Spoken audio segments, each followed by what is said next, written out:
안녕하세요. 인싸오고입니다. 요즘 출산율을 가지고 엄청난 기사들이 나오고 있어요. 합계 출산율이 1 이하로 내려간 것을 넘어서 0.78까지 떨어졌다고 합니다. 합계 출산율은 가임기 여성, 그러니까 15세 이상의 여성이 평생 출산을 하는 아이의 수를 이야기해요. 0.7이면 한 명도 안 낳는 사람이 꽤 된다는 거죠.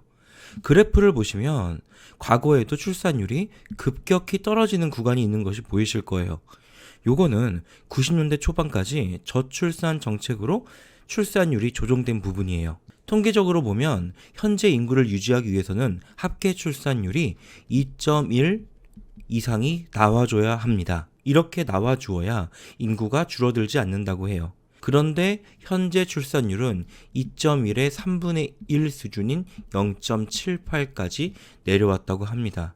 부동산 가격하고 출산율에 대한 이야기를 오늘은 좀 더 자세히 해보려고 해요. 구독, 좋아요 누르고 시작하겠습니다. 우리나라 사람들은 결혼을 생각하면 결국 어디에 살 거냐로 생각이 이어져요.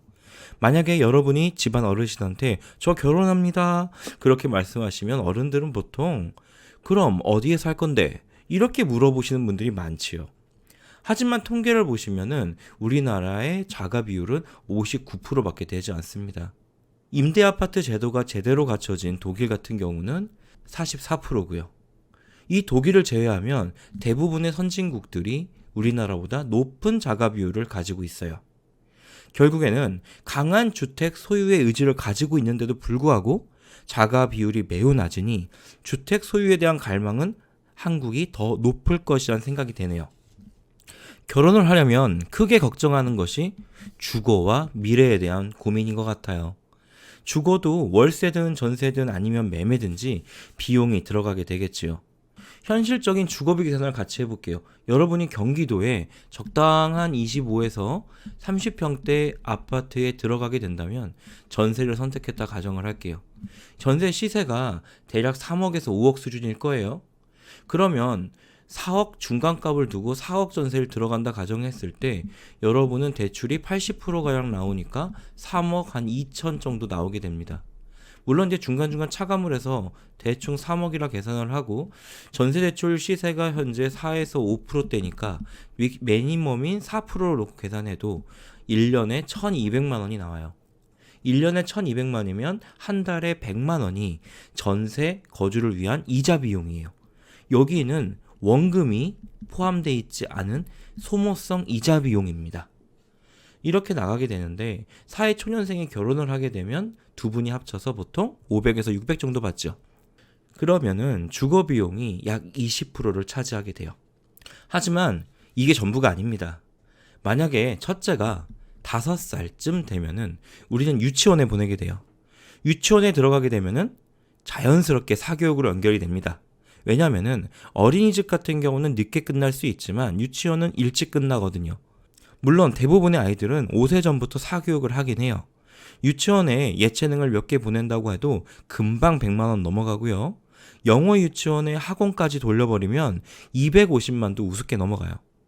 두 사람 월급의 절반 이상이 주거와 사교육비로 나가게 돼요. 애 하나만 가지고도 이 정도가 나왔었는데 만약에 여러분이 첫째의 사교육을 시작했고 첫째의 사교육을 시작하게 되면서 조금 더 좋은 환경인 학군지에 가서 뭐 강남이든 아니면 뭐 송파든 대표적인 학군지 뭐 분당이든 그리고 목동까지 이렇게 학군지로 이사를 하게 되면 경기도권에서 3, 4억에 살던 전세 수준이 아니게 돼요. 이렇게 전세 수준을 올리게 되면 비용이 또 증가하게 되니까 결국엔 긴축이 시작이 됩니다. 여러분의 여가 생활이 줄어들게 되고요. 여러분의 외식이 줄어들게 되고요. 여러분의 행복과 아이들의 사교육을 바꾸게 되는 결과가 나타나게 되는 거죠. 첫째도 이렇게 힘든데 둘째는 포기하게 되는 그림까지 그려지는 거예요. 우리는 태어나자부터 돈을 버는 건 아니에요. 이 그래프는 27세에서 60세까지 인생의 흑자 구간을 나타내고요. 그리고 적자 구간도 보여주고 있어요. 27세는 우리가 보통 처음 취업을 하게 되는 시기인데요. 27세 전까지는 적자 영역이고요. 27세 이후로 약 30년간 흑자 구간이 발생을 합니다. 이 흑자 기간 동안 우리가 번 돈을 가지고 평생을 살아가야 해요. 이 구간에 번 돈으로 집도 사야 하고요. 아이들도 키워야 되고요. 늙어서 비용, 병원비, 생활비 모든 걸 다 충당을 해야 되는 게 이 흑자 구간이에요. 그런데 이 27세라는 간신히 흑자 구간에 들어간 이 시기에 우리는 대부분 결혼을 준비하게 됩니다. 아니, 결혼을 생각하게 되는 거죠. 근데 현실의 장벽은 거대합니다. 주거 비용이라는 장벽에 맞게 되는 거죠. 이 표는 27세까지 자녀 한 명에게 들어가는 비용이 정리된 표예요. 금액으로만 보면 6억 1,583만 원이 들어가게 되는데요.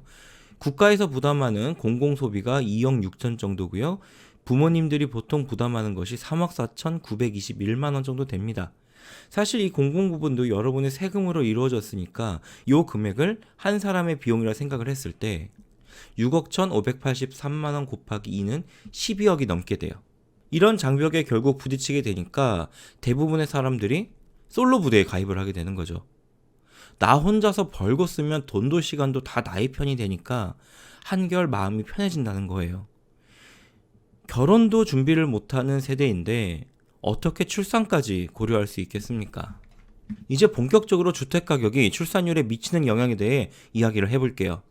1990년도까지만 해도 주택가격의 상승 이후 10개월의 갭을 두고 출산율이 조정을 받았습니다. 여기 파란 색깔이 지날수록 출산율이 저하되는 모습인데요.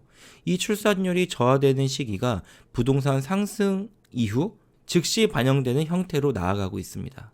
조금 더 직관적으로 말씀을 드리자면 부동산 가격이 1% 상승했을 때 합계 출산율은 0.014명이 감소한다는 게 이번 연구 결과의 발표 내용이었어요. 그런데 저는 좀 다르게 생각해요. 자산 가격은 퍼센트지로 벌어지기 때문에 결국에는 자산이 가랭이를 찢어놓게 된다는 거예요. 그러니까 1% 상승했을 때 요 예를 들어볼게요. 1억에서 10%가 상승하게 되면 1,000만 원인데요. 10억에서 10%가 상승하게 되면 1억이에요. 그런데 같은 출산율로 하락한다고요? 제 생각에는 자산 가격의 상승이 높아질수록 기하급수적으로 출산율이 줄어들 수 있다고 생각을 해요. 조금 더 자세한 예를 들어서 설명을 드릴게요. 여러분 2013년을 기억하시나요? 2013년에는 영등포에 4에서 5억짜리 아파트가 있었는데 대단지에 25평 아파트였어요. 강남에도 어느 정도 대단지 500세대 이상급이 25평이 8억에서 10억 정도 했었어요. 아파트 조금 더 자세히 보면은 아파트 가격의 갭이 영등포와 강남이 2013년도에는 4억 차이가 났었는데 2022년에는 영등포의 25평 아파트가 12억이 됐고 2022년에 강남의 25평 아파트는 24억이 된 거예요. 그러면은 산술적으로는 똑같이 2배 차이지만 절대적인 값어치로는 12억의 차이가 나는 거예요. 그런데 이 12억을 모으는 동안 이 12억은 그대로 있을까요? 계산을 하기 쉽기 위해서 10억으로 계산을 해봤어요. 우리나라 평균 물가 인상률을 2%로 잡고 부동산도 약 2%가 매년 오른다고 가정을 해볼게요. 10억에다가 2% 곱하기 10년을 했습니다. 그랬더니 12억이 나와요. 그러니까 여러분이 전문직이 되고 사업이 어느 정도 성공을 해가지고 1년에 1억씩 모아도 10년이 넘어도 이 갭을 쫓아가지 못한다는 얘기예요. 그런데 제로 베이스에서 시작하는 친구들은 1년씩 모아도 영등포 아파트 10억짜리에도 들어가기 힘들다는 내용이에요. 저는 노동을 이렇게 생각합니다.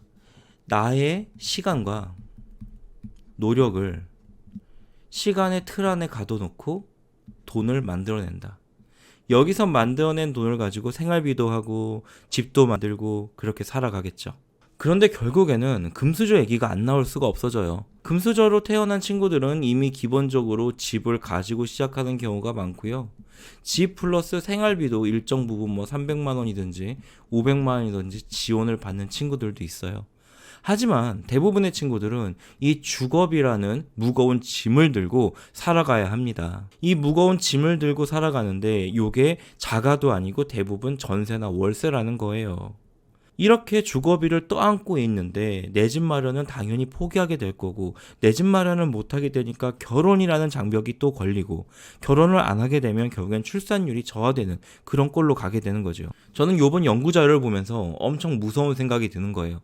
이렇게 부동산 자산이 상승하고, 그리고 사람들이 희망을 갖지 못하는 나라가 되면은 결국에는 한국이라는 나라가 나락으로 떨어질 것 같다는 생각에까지 봉착하게 됐어요.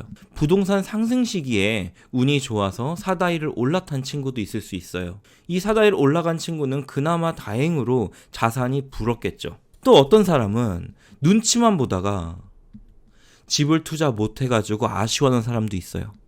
물론 이런 사람들은 내가 잘나서 투자를 했고 내가 못나서 투자를 못했다, 내 탓이오 할 수 있어요.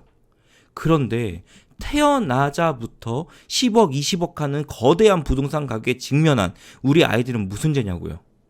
어린 친구들이 자라나서 늙고 힘없는 노인 인구를 부양해야 하는데 그런 짐을 지고 살게 되는데 현재 출산율로도 도저히 지탱이 불가능할 정도래요.